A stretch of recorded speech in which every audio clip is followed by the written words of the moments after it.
Last week, the U.S. Congress just forked over another $60 billion of your taxpayer money to their favorite state. That's Ukraine. Republicans and Democrats alike, this is a bipartisan affair. It can't be one party blaming the other for this decision. Mitch McConnell, Chuck Schumer, they're all in on it. The scene that stuck out to me was a bunch of your congressmen, our congressmen, the people elected to represent U.S. citizens, are standing on the floor of the U.S. Congress waving a bunch of Ukrainian flags. I'm not making this up. Chanting Ukraine. If you had a child watching this, they might imagine that this was the Ukrainian parliament, and I wouldn't fault them for thinking so, but these are your elected representatives in the United States of America.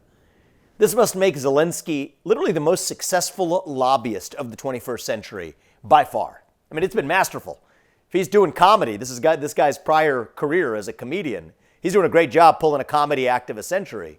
Comedian in cargo pants, getting hundreds of billions of dollars sent over to his country without an iota of justification of where the money we've already sent has been spent, and without an iota of an argument for how the next $100 billion is going to do something different than the first $100 billion did. So that's where we are. Now, the Republicans and Democrats, too, who support this type of aid, say this is the right side of history to stand up against dictators. We're against invasions of sovereign countries. Well, where are those people when it comes to an invasion of a different kind?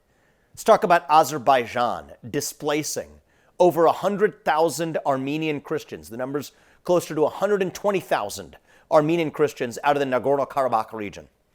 Nowhere are they to be found, not a word to be said. Why? Part of the reason is it's, of course, Christians being displaced. It's a politically not particularly popular class in the United States anymore. But there's another reason. It's the same reason that Zelensky's been successful. It's that Azerbaijan, the people actually committing the invasion this time, not on the receiving end of it, but the giving end of it, are again effective lobbyists in the United States of America. What the Armenians ask of the United States isn't what Zelensky's asking. It's not for a bunch of aid to defend themselves against an invasion. It is for the United States to stop funding the invasion of the other country. Think about that.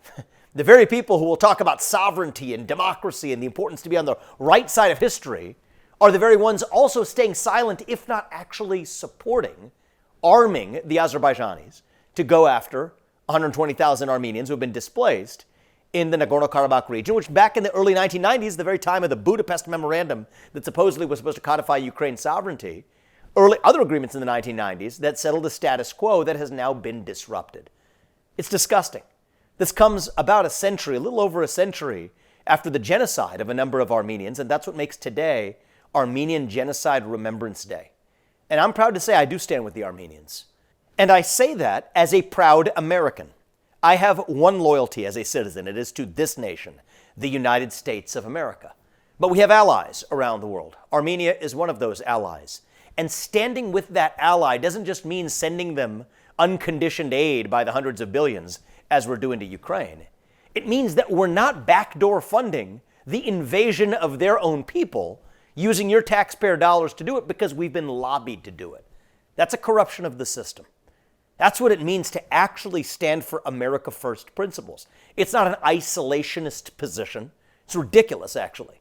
The fact that the very people who will pontificate to no end about the invasion of Ukraine are remaining silent about what's happening in Nagorno-Karabakh, where 120,000 Armenians have been displaced, shows you the hypocrisy of U.S. foreign policy right now.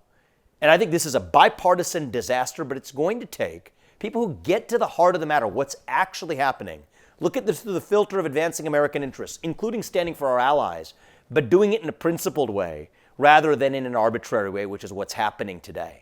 So yes, today is a day worth remembering. It is Armenian Genocide Remembrance Day. And I think that it is a good thing for the Americans in this country to stand with an ally, not because the media is talking about it, because they're not. Why isn't the media talking about it? None of the other cool kids are talking about it. It's not a politically popular topic. Nobody cares. Even worse than being on the wrong side of it is total apathy, which is what you have in the United States today. That's wrong. But it's going to take us raising awareness of what's really happening in other parts of the world to do the right thing, not to fund the wrong side of those conflicts, while preserving our own resources to defend our own borders and stand for our own citizens. That's true America First policy. That's what would make George Washington proud. And that's what we're going to have to revive today if we're going to succeed as a nation. So to the Armenians out there, I want you to know we stand with you, I stand with you, and America should be too.